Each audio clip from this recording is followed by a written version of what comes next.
Pampita, buenas tardes, ¿cómo estás? ¿Cómo andas, Pampita? Bueno, vas a hacer programa nuevo. Pampita, ¿no querés hablar? ¿Estás saliendo o no con Polito Pires? ¿Se te relacionó? ¿Con Pico cómo quedó la relación, que se lo vio salir de tu casa? También fotos de revistas. ¿En algún momento vas a hablar con la prensa del espectáculo, Pampita?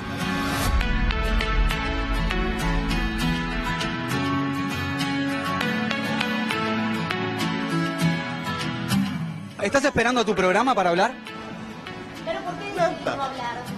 Eso, ¿por qué el silencio? Acá te estamos tratando bien. Si te hablo en alemán, en inglés, ¿me contestás? ¿Estás bien? ¿Sonrisa? Novia, algo. ¿Estás contenta?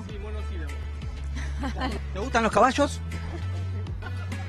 ¿El polo? ¿El mundo del polo? Contestamos con una sonrisa. ¿Por qué no querés contestar más? ¿No querés contestar más porque se dijeron muchas cosas, porque cosas que fueron mentiras, que te dolieron, por eso decidiste no hablar más? Bueno, ahí se toma un taxi.